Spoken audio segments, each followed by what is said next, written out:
ഞാൻ എൻ്റെ ലക്ഷ്യങ്ങളൊക്കെ നേടിയെടുക്കാനായി വർക്ക് ചെയ്യുമ്പോൾ എപ്പോഴും മോട്ടിവേറ്റായി അത് സ്ഥിരമായി എങ്ങനെ നിലനിർത്തി കൊണ്ടുപോകാൻ കഴിയും? ഞാനൊരു സത്യം പറയാം കേട്ടോ. നമുക്ക് നമ്മളെ മോട്ടിവേറ്റ് ചെയ്യുന്നത് പോലെ മറ്റാർക്കും നമ്മളെ മോട്ടിവേറ്റ് ചെയ്യാനായിട്ട് കഴിയില്ല. യെസ്, അതായത് സെൽഫ് മോട്ടിവേഷനാണ് ഏറ്റവും പവർഫുൾ ആയിട്ടുള്ള മോട്ടിവേഷൻ. നമുക്ക് എപ്പോഴും ഒരു ലക്ഷ്യത്തിലേക്ക് എത്തണമെങ്കിൽ ആദ്യം വേണ്ടത് സ്ട്രോങ് വൈ ആണ്. ഓക്കെ, സ്ട്രോങ് വൈ എന്ന് വെച്ചാൽ എന്തുകൊണ്ട് ഞാൻ അതിലേക്ക് എത്തണം, എന്താണ് എൻ്റെ ആ ഒരു പർപ്പസ് എന്നുള്ളതാണ് ആ ഒരു സ്ട്രോങ് വൈ കൊണ്ട് ഉദ്ദേശിക്കുന്നത്. സോ നിങ്ങളൊരു ലക്ഷ്യത്തിലേക്ക് എത്തണമെന്ന് ആഗ്രഹിക്കുന്നുണ്ടെങ്കിൽ അതിന് മുൻപായിട്ട് നിങ്ങൾ ചെയ്യേണ്ട ആദ്യത്തെ സ്റ്റെപ്പാണ് സ്ട്രോങ് വൈ ഫൈൻഡ് ചെയ്യുക എന്നുള്ളത്. സോ നിങ്ങൾ ആ ഒരു സ്ട്രോങ് വൈ കണ്ടുപിടിച്ച് കഴിഞ്ഞാൽ, നിങ്ങൾക്ക് അറിഞ്ഞു കഴിഞ്ഞാൽ അത് തന്നെ മതി നിങ്ങൾക്ക് മോട്ടിവേഷൻ ആയിട്ട്. ഇനി അടുത്തത് കൺസിസ്റ്റന്റ് ആയിട്ട് എങ്ങനെ ചെയ്യാമെന്നുള്ളതാണ് അല്ലെ. ലക്ഷ്യത്തിലേക്ക് എത്തണമെങ്കിൽ ഒന്നിൽ കൂടുതൽ ലക്ഷ്യം വെച്ചതുകൊണ്ട് കാര്യമില്ല. ഒരു ലക്ഷ്യമാണ് നിങ്ങൾക്ക് വേണ്ടത്. നിങ്ങൾക്ക് ഇപ്പോൾ കുറേ ഏരിയാസിൽ ഗോൾ സെറ്റ് ചെയ്തിട്ടുണ്ടെങ്കിൽ ആ ഒരു കുറേ ഏരിയാസിൽ ഫോക്കസ് ചെയ്യാതെ ഏതെങ്കിലും ഒരു ഗോൾ സെലക്ട് ചെയ്യുക. ആ ഒരു ഗോളിലേക്ക് മാത്രം ഫോക്കസ് ചെയ്യുക. Okay, one goal at A time എന്നാണ് പറയുന്നത്. സോ ഒന്നിലേക്ക് മാത്രം ഫോക്കസ് ചെയ്യുക.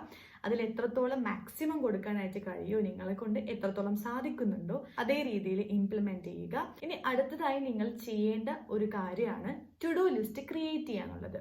ടു ഡു ലിസ്റ്റ് കൊണ്ട് ഉദ്ദേശിക്കുന്നത് എല്ലാ ദിവസവും രാത്രി കിടക്കാൻ പോകുന്നതിന് മുൻപായിട്ട് നാളെ ഞാൻ എന്തൊക്കെ ചെയ്യും എന്നുള്ള കാര്യം, അതായത് ഈ ഗോളുമായി റിലേറ്റ് ചെയ്തിട്ട് ഞാൻ എന്ത് ആക്ഷൻ പ്ലാൻ ആയിരിക്കും അടുത്ത ദിവസം എടുക്കുക എന്നുള്ളത്. വെറും ഗോൾ ഉണ്ടായാൽ മാത്രം പോരാ, അതിൻ്റെ ഓരോ വഴികളും നമുക്ക് എൻജോയ് ചെയ്യുന്ന, ഹാപ്പി ആയിട്ട് നമുക്ക് എൻജോയ് ചെയ്ത് വേണം ലക്ഷ്യത്തിലേക്ക് എത്തേണ്ടത് അല്ലെ. സോ ലക്ഷ്യത്തിലേക്ക് എത്തിയിട്ട് ഞാൻ സന്തോഷിക്കാം എന്ന് പറയുന്നതിന് പകരം ലക്ഷ്യത്തിലേക്ക് എത്തുന്ന ഓരോ വഴികളും സന്തോഷമായിട്ട് എൻജോയ് ചെയ്ത് പോകുന്ന രീതിയിലേക്കായിരിക്കണം നമ്മുടെ ലൈഫ് എന്ന് പറയുന്നത്. സോ അതിനു വേണ്ടി ഹെൽപ്പ് ചെയ്യുന്ന ഒരു കാര്യമാണ് ടു ഡു ലിസ്റ്റ് ക്രിയേറ്റ് ചെയ്യുക എന്നുള്ളത്. എല്ലാ ദിവസവും ടു ഡു ലിസ്റ്റ് ക്രിയേറ്റ് ചെയ്യുക. നാളെ ഞാൻ എന്തൊക്കെ ചെയ്യും എന്നതിനെ കുറിച്ച് ഒരു ലിസ്റ്റ് എഴുതുക. എന്നിട്ട് ആ ദിവസം പിറ്റേ ദിവസം ആ കാര്യങ്ങളെല്ലാം മാക്സിമം ചെയ്യാനായിട്ട് ശ്രദ്ധിക്കുക. എന്നിട്ട് അതേ ദിവസം രാത്രി തന്നെ എന്തൊക്കെ കംപ്ലീറ്റ് ചെയ്തു, ഏതൊക്കെ കംപ്ലീറ്റ് ചെയ്യാൻ കഴിഞ്ഞില്ല എന്നൊന്ന് ലിസ്റ്റ് ചെയ്യുക. ദെൻ നിങ്ങളെ കൊണ്ട് എന്തൊക്കെ ചെയ്യാൻ കഴിഞ്ഞോ അതിനെക്കുറിച്ച് മാത്രം ആലോചിച്ചുകൊണ്ട് സന്തോഷിക്കുക. ഓക്കെ, നിങ്ങൾ കിട്ടാത്തതിനെ അല്ലെങ്കിൽ കംപ്ലീറ്റ് ചെയ്യാൻ കഴിഞ്ഞില്ലല്ലോ എന്നുള്ളതിനെ കുറിച്ച് ആലോചിച്ച് വിഷമിക്കാതെ എന്തൊക്കെ അന്നേ ദിവസം നിങ്ങൾക്ക് ചെയ്യാനായിട്ട് കഴിഞ്ഞോ, കംപ്ലീറ്റ് ചെയ്യാനായിട്ട് കഴിഞ്ഞോ അതിനെക്കുറിച്ച് ആലോചിച്ച് സന്തോഷിക്കുക.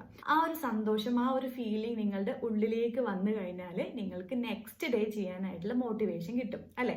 നെക്സ്റ്റ് ഡേ അടുത്ത ടു ഡു ലിസ്റ്റ് ക്രിയേറ്റ് ചെയ്യുക. അതേപോലെ കംപ്ലീറ്റ് ചെയ്യാൻ പറ്റാത്തതിനെ ലിസ്റ്റിൽ എഴുതുക. എങ്ങനെ ഓരോ ദിവസവും ടു ഡു ലിസ്റ്റിലൂടെ നിങ്ങൾക്ക് നിങ്ങളുടെ ഇംപ്രൂവ്മെന്റ്സ്, നിങ്ങളുടെ ഗ്രോത്ത് ട്രാക്ക് ചെയ്യാനായിട്ട് കഴിയും. അതുപോലെ തന്നെ മോട്ടിവേറ്റഡ് ആയിട്ട് ആ ലക്ഷ്യത്തിലേക്ക് എത്തുന്നത് വരെ കൺസിസ്റ്റന്റ് ആയിട്ട് തന്നെ മുൻപോട്ട് പോകാനായിട്ട് കഴിയും.